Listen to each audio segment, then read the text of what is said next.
Hello traders, good morning. Vladimir here. This is the daily forecast for 14th of February 2017. First of all, very happy Valentine's Day to you and your loved ones, and I wish you great celebration, great time together, and I wish you the love between you and those who you love and those who love you will always grow and always be real and powerful. And now let's go to our second love in life, trading, and let's see the opportunities as we have them. As I said on the weekly forecast, I do expect the market to provide most of the opportunities in the second part of the week, especially after the FOMC tomorrow. And for that, we need to approach very carefully. Yesterday was very boring day, and today it seems like we have few potential opportunities. So one of them is the euro dollar, which is still holding this trend line and still hold a bullish divergence for us. And indeed, a little false break for us here on the intraday, right on that place, right? And still with a bullish divergence. It seems like we are gaining kind of momentum here, creating some kind of intraday cycle here. What I would be waiting for is actually two waves pull back, and if we manage to get that with the breakout, I would be trying some long opportunity. As long as the euro dollar holds the bottoms, we can try retraces to go long. And even if it just make one pullback, something like that, and then making an aggressive approach with the step trading 1, 2, 3 and breakout, I might try that and try to climb the higher. We're still here in the corrective cycle, right, on this double cycle down, and I would be looking to go long to around this area somewhere, and maybe even continuing further if the FOMC tomorrow would really provide this help. New Zealandian dollar is the pair we were speaking not once about a short here, and I expect that to do this kind of move.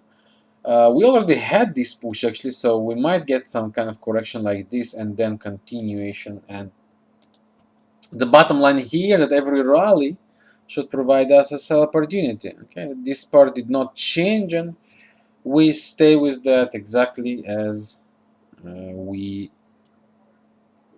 planned on the weekly forecast. Australian dollar climbing, and we just a reminder, we still want that to climb a bit higher.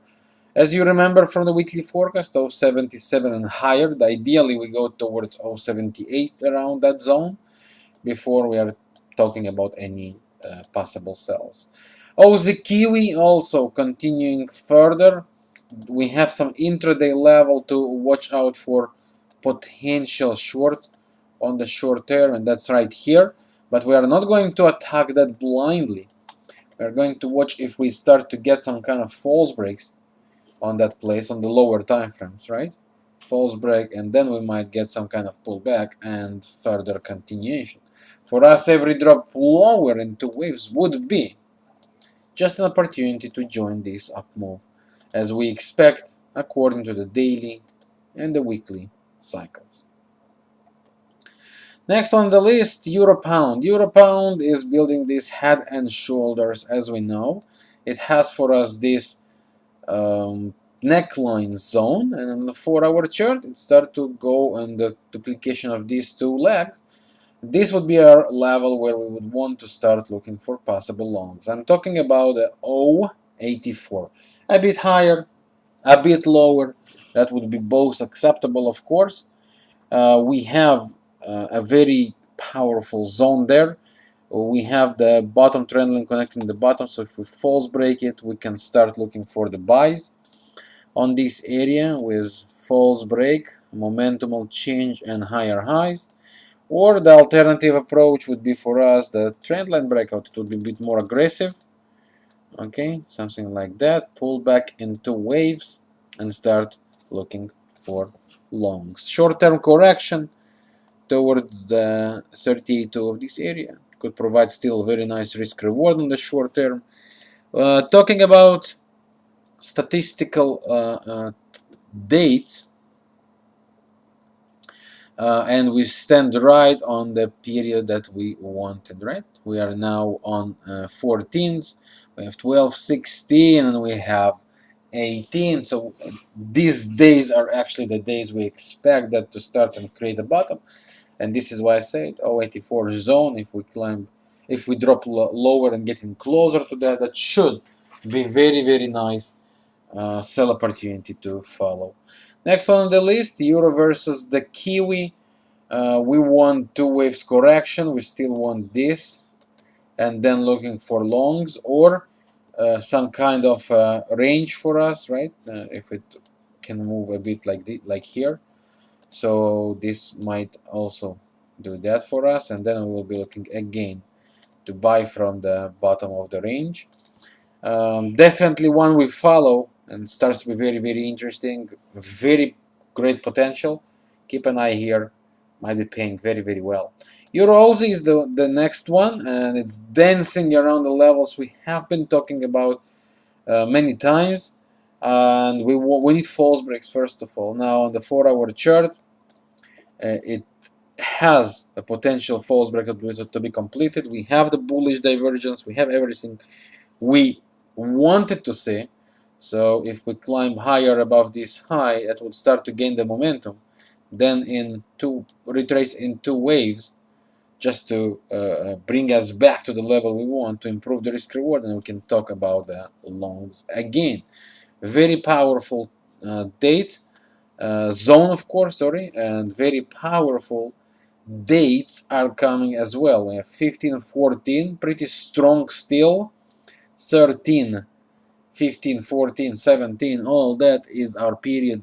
19, we are coming to a bullish times, right? And this is why I said it's a really, really interesting one to follow. If we connect the bottoms, we can see also same idea. We are dancing around this area where the pressure could start to be gained from. And we have this trend line connecting these bottoms as well, so we expect from here action area.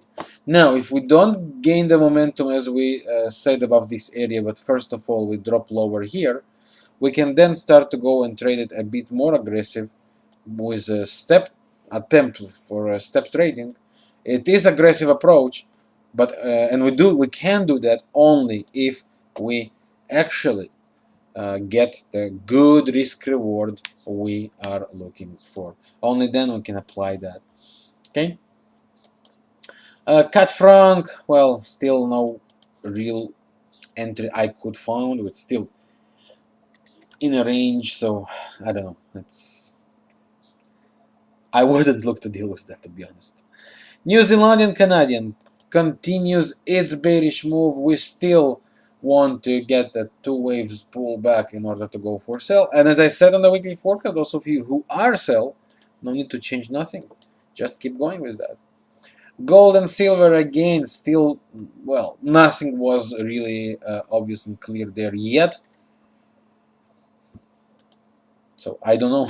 For me, it's still with some potential to climb higher towards 1260, 1270, and I would be kind of careful with the gold and silver yet in terms of short. I don't see any real reasons why to do that. I might be wrong, I might miss the move, but I don't see anything obvious and clear on that setups. What does start to be interesting at the S&P, which is now again above the trend line, and we need a false break. Remember, guys, we need a false break here. We have this trend line, we have the full trend line as well here, and of course we have the weekly triple cycle, which is providing us this opportunity. It still can climb higher a bit. We have all the zone towards 2400s for the S&P, which still would be correct and relevant and that's why I say we better approach carefully. Can you hear? Wait for the right opportunity. Don't start the attack before we got confirmed. It's extremely tempting. No need to try and be heroes. Wait for the opportunities, and then, only then, we can talk about action. And that's also the main things we have on the list. New Zealandian dollar, we keep our short, and sell rallies is the mood. Euro dollar, as long as the bottom holds, we can try go longs if we get the two waves pullback as explained, or alternatively the step trading for aggressive approach. Oz Kiwi also on the levels for short term. We might find some kind of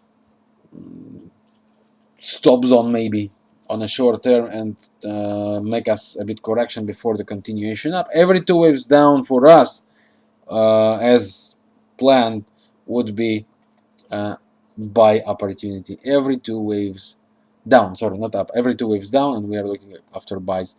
Euro yen could be in a buy mode here. We're dancing here around this well, possible buy zone, and if we can create some false break, momentum will change by higher highs. We can look for potential longs on the short term, and after that we might be looking for continuation sell towards the daily level. So it's a bit tricky here. I again, I believe we have more to go lower, and on the short term only, if there is would provided some buy opportunity as explained with a false break and higher highs, we can try the longs. If not, let it go. The bears might keep the control. So keep an eye, guys, on the euro pound, which starts to be interesting. Euro dollar starts to be very interesting as well. Aussie Kiwi, Kiwi dollar, Kiwi Canadian, Euro Aussie, Euro Kiwi are our pairs, and I think that's more than enough before the FOMC. Don't try to be here. I said it not once, not twice. It's just doesn't make sense to try to be a hero where heroes are not welcome, right? And one more is the dollar yen, which is behaving tricky. And at the same time, I would not be surprised if we keep holding this kind of flag and make one more push lower. So on the 4-hour chart, this is our kind of wedge or whatever the pattern here is. Doesn't matter. So if we can climb like this and again falls break this area, we might be thinking about some shorts to come from here. That will be all for today. I'll see you again tomorrow. As I said on the previous week, on the coming period, we will have only one video per day due to some personal things I have to take care of. And that's all. I'll make this one video which would be relevant for both sections. Of course, I'll see you tomorrow, guys. Thanks for your time and very good day. Wishes to everyone. And once again, happy Valentine's to you and yours. And I hope you have some good plans for this day and you are going to spend it with good activity and good energies. So once again, thanks for your time watching. I'll see you tomorrow. Yours, Vladimir.